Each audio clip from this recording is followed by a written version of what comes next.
So, it has been a while since I filmed a proper sit-down video, and there are a number of reasons for that, which I'm not going to get into in this video. I am going to be doing a life update video, I think, which will come soon, so you can tune into that if you're interested. But you will notice that I am not wearing any makeup and I'm sat in a different place because I really want to film, but I've just not been motivated to put on makeup and set up my lights and all of that stuff. So rather than just keep not filming, I decided to just do a casual video like this, which hopefully you will enjoy anyway. So as you can tell from the title of this video, today I am talking about the books that I want to read in November, and I actually have a pretty massive stack of books next to me, but I don't intend to read all of these. So in the month of November I want to focus on reading sequels. So that's why I've pulled all of the sequels from my shelves and I'm going to go through them with you. But before we get into that, there are a couple of readathons happening in November that I'm interested in. So the first one that I actually only just found out about a couple of days ago is Indigathon, which is a readathon around reading books by Indigenous authors, and I will link the creators' announcement videos down in the description box, so go and check those out if you haven't already. I don't have a lot of Indigenous books on my bookshelves, I don't think. To be honest, I don't know much about Indigenous authors, which is not great, but I only have the one book on my shelf right now which I know is by an Indigenous author, which is The Swan Book by Alexis Wright, and this is by an Indigenous Australian woman. It's a dystopian book about Aboriginal culture in Australia, and I'm putting this on my TBR for this month. It's the only Indigenous book that I know that I have, but I've been wanting to read this for ages anyway, and so I just thought, you know what, I'm going to put it on my TBR for this month and read it this month, and that's kind of the best I can do with Indigathon, unfortunately, but I am interested in reading this, so I wanted to do something for Indigathon, so this is my pick for that. And then the other readathon that I'm participating in is Believathon.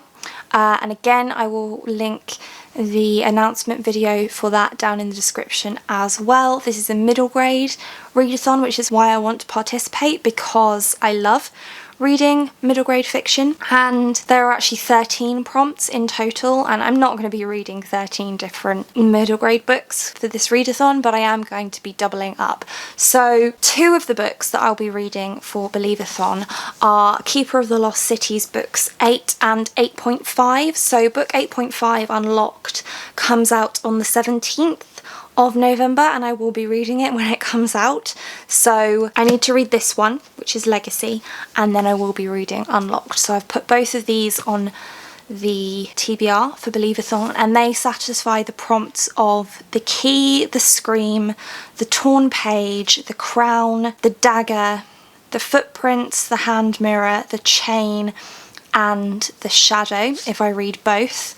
And then I'm left with The Fingerprints, which is an author not of my culture, The Spilled Ink, which is a story with ghosts in it, The Backpack, a new to me author, and The Flash of Lightning, a book with folk tales. So I've picked two shorter books for this. The first is Kiki's Delivery Service by Eiko Kodono, which is by an author not of my culture because it's a Japanese author and an author that I've never read from before. And then for the ghost stories and the folk tales, I'll be reading My Neighbor Totoro by Hayao Miyazaki and Tsugiko Kubo. So that is my Believathon TBR, and the Keeper of the Lost Cities books are also sequels, so they still fit in with my plan for the month anyway. And then, as I mentioned, I have a massive stack of sequels next to me. So the first thing I'm going to start with is the rereads. So there are some series that I started in my teens that weren't completed in my teens and I've never gone back to them. So I'm in the process of rereading them so that I can read the newer books in the series. So I've got a few of those in here, and I'm also going to be rereading Oathbringer in the first part of November in readiness for Rhythm of War, which is coming out also on the 17th of November, and which I am very, very excited to read. We'll also be getting Dawnshard at some point in the early part of this month, so I would like to read that as well. Very, very exciting. But that's that one. And then the other rereads that I have with a view to eventually catching up with the series are Requiem for the Sun by Elizabeth Hayden. This is part of the Symphony of Ages series. I reread the first 3 books last year. This is the 4th book. I have the 4th, 5th and 6th, and there's now also a 7th, 8th and 9th, which I haven't read, and this is adult epic fantasy. I have The Magician, which is the 2nd book in the Secrets of the Immortal Nicholas Flamel series. This is a reread. I've read books 1, 2 and 3, and there's now a 4 and a 5 as well, which I haven't read. This is a middle grade mythological fantasy. And then we have Eldest by Christopher Paolini, which is also a reread. I've read the first 3 books in the Inheritance cycle, but not the final book, Inheritance. So again, rereading so that I can continue on with the series. And I read Eragon much earlier this year. So looking to continue. This one is a middle grade, young adult, kind of in between the two fantasy, kind of epic fantasy. It's a weird one to describe, but you probably already know what it is. I'm not going to be giving you full synopses for any of these books because there are just far too many. So we then come to all of the sequels that I'm not doing rereads for, etc, etc. So then we have The Book of Dust by Philip Pullman, which is part of the new follow-up series to the original His Dark Materials series by Philip Pullman. And this one I think is either young adult or adult fantasy. Then we have a young adult fantasy. This is Venom by Bex Hogan, which is book 2 in the Isles of Storm and Sorrow series. I'm also going to stop saying that these are fantasy and I'll just tell you the age ranges because these are all fantasy. So, not that anyone's surprised. Then we have The Damned by Renee Ahdieh, which is young adult, vampire fantasy specifically, which you probably knew. Then we have The Empire of Dreams by Ray Carson. This is also young adult, and this is actually the first book in a new spin-off series to the Girl of Fire and Thorns series, which I read last year and absolutely loved. I loved Ray Carson's writing style, so this came out this year and I'm really excited to read it. Then we have Heir of Fire by Sarah J. Maas, which I don't think needs any introduction. Ember Queen by Laura Sebastian. This is the 3rd and final book in the Ash Princess trilogy by Laura Sebastian. Then we have an adult book. This one is The Wise Man's Fear by Patrick Rothfuss, book 2 in the Kingkiller Chronicles. Back to YA, we have Six of Crows by Leigh Bardugo, which is the next book in the Grishaverse. I've read the Shadow and Bone trilogy, and this is book 1 in the Six of Crows duology, but it's still a sequel because it's still part of that universe. Back into adult, we have The King of Atolia by Megan Wallen Turner, which is book 3 in the Queen's Thief series. Back to YA again, we have the final book in the Red Queen series by Victoria Aveyard. This is Warstorm. Oh, I actually missed one that's a reread. So I read Inkheart for the first time when I was a young teenager, maybe 14. It's actually a middle grade book, but I read it when I was 14 and I did enjoy it. And at the time I didn't realise that it was a trilogy.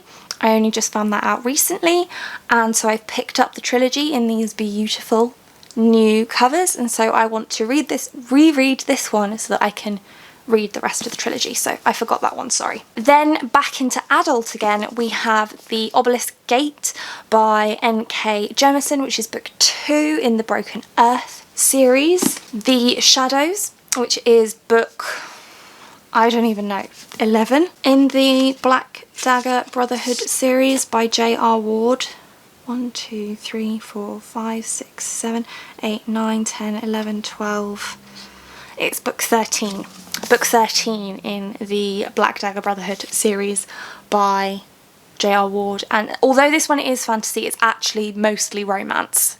So we've left the fantasy realms now. This is kind of the bridge between fantasy and mostly smutty romance, to be honest.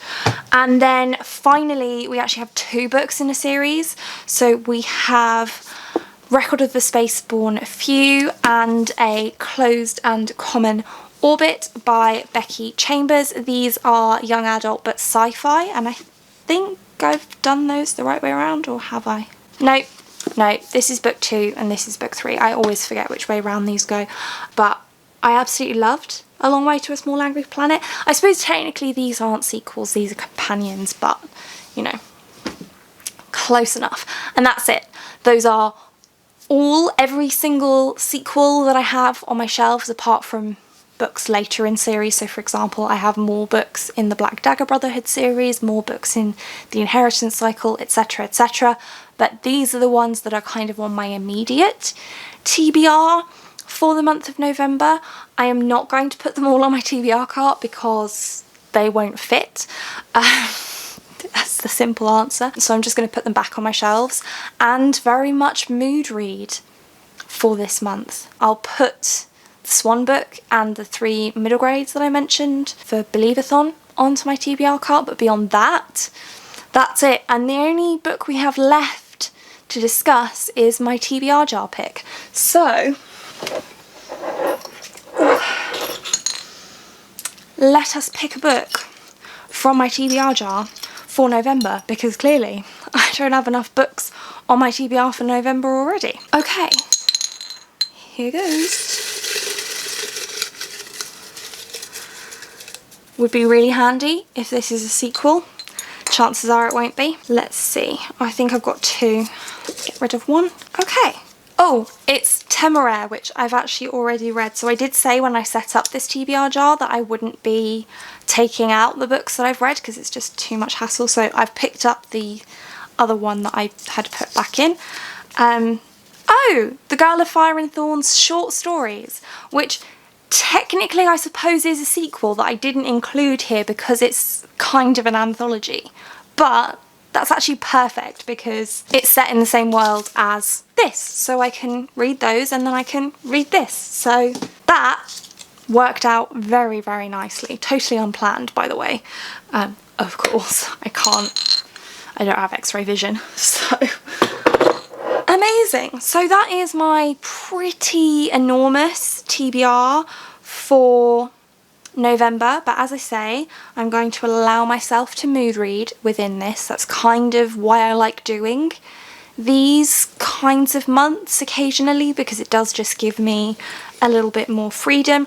I also think that I'm going to give myself a bit of a break from reading challenges just for this month, and I will just take this as my month-long reading challenge, so I might try and vlog if I'm feeling up to it. But again, there'll be a life update video coming soon, and that's it for this one. Thank you so much for watching. If you like this video and want to see more like this from me, then do think about hitting that subscribe button, and I hope to see you here again soon. Thanks, bye!